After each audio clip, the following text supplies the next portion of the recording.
チュー、高子です。本日はですね、男と女がいる世界で色は必ずなくならない。そんな中、どんな風に華麗に生きていくのか、私の体験談から得た処世術をお伝えさせてください。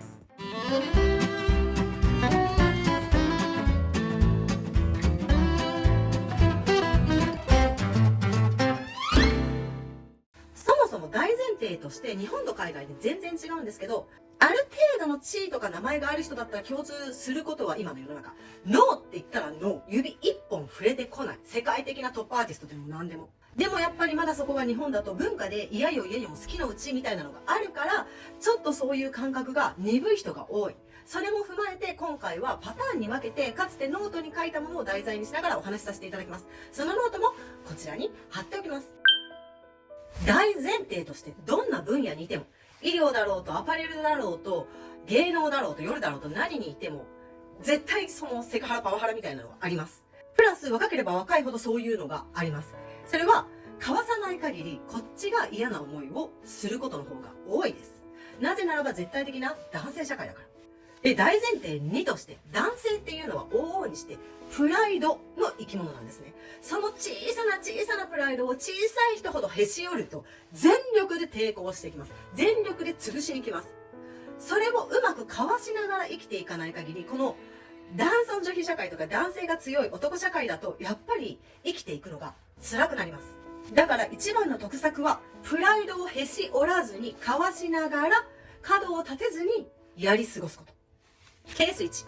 相手が既婚の場合、LINE とかメッセージで、いろいろメールを送られてくると思うんですけど、まずしれっと未読、既読にしない。今だと既読にしても未読にできるから、未読スルーする。とか、あと距離を置くっていう設定もできるので、距離を置く設定にする。で、気づいてないふりをとことんする。もしくは、自分では何もしてないけど、たまに Facebook とか LINE とかが勝手に削除しちゃうこともあるんですよね、みたいなことを匂わせつつ、それでもメールが来たら言うのはもう一択。法的です。法的なことを兼ね合いに出します。相手が既婚の場合、どんなに無理やりだったって、既婚っていうのを知っていて関係を持った場合、無理やりが法的に証明できればあれですけど、こちらに非があるっていうか、こちらが訴えられる側になります。その奥様に。で、そうなると何を言ったところで慰謝料が発生する。お金払わなきゃいけなくなっちゃうんですね。なので、それを持ち出します。まずは、誘ってくれたことに対して、ありがとうございます。光栄です。ちなみに、誘われた時の自分の年齢が20代ならあれなんですけど、30代だと世間一般に言われる世論を使って自分を落とします。30過ぎて私にお声掛けいただいて本当にありがとうござい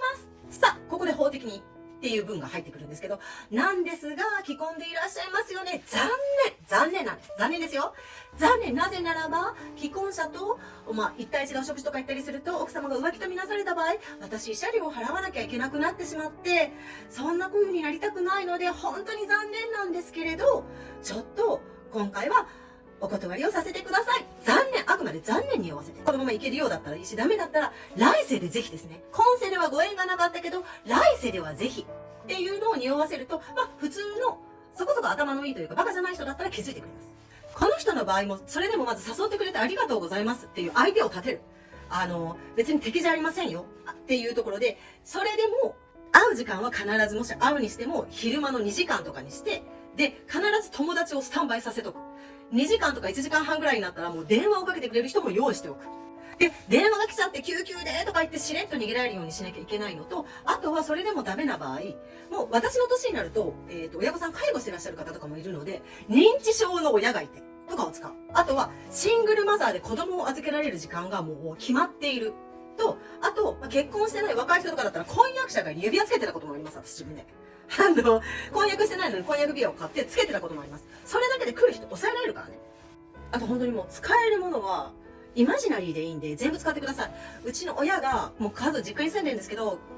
虚弱体質で家事とか全部やらなきゃいけないから、そんな暇がないもそうだし、認知症だからとにかく世話しなきゃいけないもそうだし、シングルマザー説の子供の世話もそうだし、うちの飼ってる猫ちゃんが今病気が大変で、動物病院に連れてかなきゃいけないもそうだし、6ヶ月先まで予定がパンパンでもいいし、